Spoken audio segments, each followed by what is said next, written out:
Element nodes are the single best way to farm an insane amount of element on Extinction. In this video, I'm going to show you how you can solo element veins. Hello Dodo crew and welcome back for another video on Ark Survival Ascended. Grab a bottle of water and let's get straight into it. Element veins are the best way to get a ton of element. They spawn pretty much everywhere on Extinction and partially share their spawns with OSDs. And the reason you never find any element nodes is because only 3 OSDs and element veins can be active on the map at the same time. OSDs and element nodes got predefined spawns, and you simply have to fly around and look for them. When element nodes spawn for the first time, they spawn underground and reappear after a while. You can see hidden element nodes with the Snow Owl's heat vision. If you find too much element veins or OSDs that are either too low or too high for you, simply trigger the start and leave them. After some seconds, you're not staying close to them, they will simply despawn, and after a short time a new OSD or element vein will spawn somewhere on the map. All element nodes must be defended from corrupted creatures for a total of 5 waves, while all nodes mature. The difference between element veins and OSDs is that instead of random loot, the element node usually delivers dust, shards and element after it has been defended, based on how many of those nodes remain standing. If you are playing on single player or you're hosting your own server and do not want to look for the right element node for hours, I put the spawn command into the video description. As of I'm talking to you, the current wipe is running on the RTR 10x PvP cluster and I'm in it. So if you like PvP and think you're better than me, join now and try to clap me. Overall, all element veins are easier than their OSD counterparts, and even as a beach bob, doing gamma element veins solo is pretty easy with this tactic. The easiest way to farm gamma element veins is having a mana and craft a bunch of metal spikes and just place them all around the element vein. Since Dilos, Stegos and PTs make up the main bulk of the waves, and even at high levels they do not do enough damage to destroy your spikes, most of the time they will just run into your spikes and die. With your mana, you can easily blast away all creatures that run towards you with its special attack, which is kinda easy and everyone can do that. As an alternative, you can also use a Fire Wyvern, because their breath attack won't damage the nodes, which means there is no risk of losing any element. All creatures that spawn during a gamma element node are typically between level 1 and 30.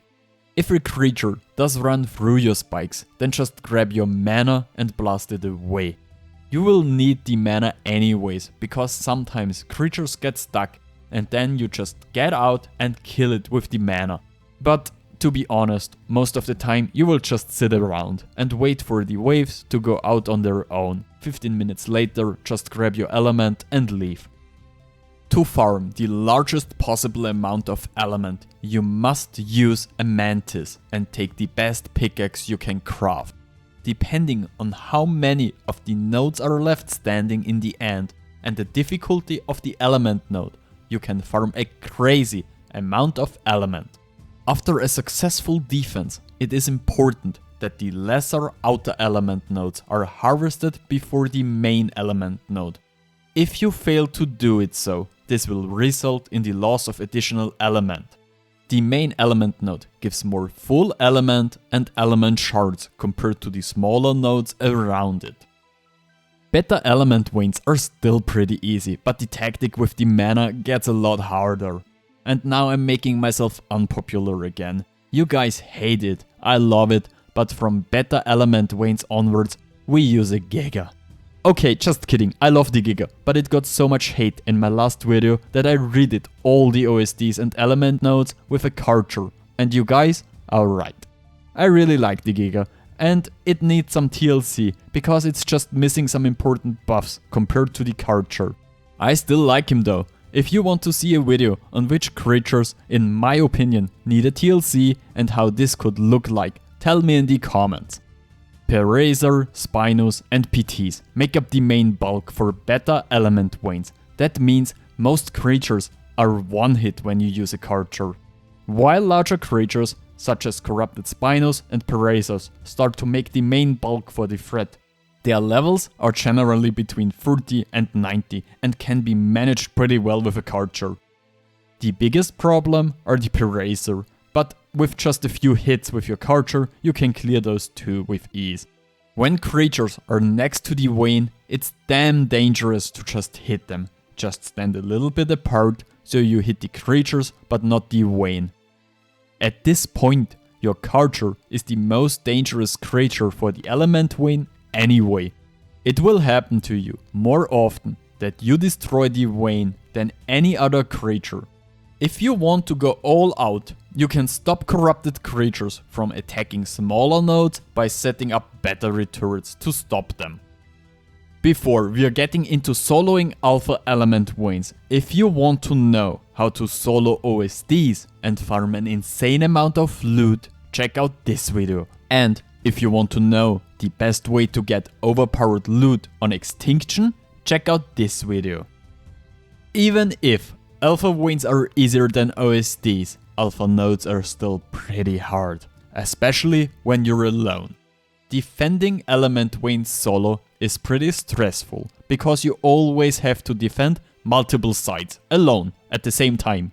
There will always be Wyvern, Spinos and other creatures destroying all the nodes on the side you're not. All creatures that spawn during an alpha element node are roughly between level 100 and 180. To protect the main Vayne, it's best to place a force field and set it up so that the main Vayne is in the force field, which needs a good amount of element, but we're farming element, so that shouldn't be a problem. In most spots, the creatures essentially come from two sides. That means to solo alpha Vaynes, you should take a second Karcher with you. While you're defending one side, you can set the Karcher to aggressive on the other side, and it will buy you enough time during the waves to clear one side and go to the other side, without losing much element. The initial damage that Karchers do isn't that high, but after only 1 to 2 waves, you should have stacked up the damage of your Karcher enough. I hope you liked this video, and I'm thrilled to read if this video has helped you. Hit the like button, leave a comment below for the algorithm, and consider subbing to the channel. Alright, Frodo.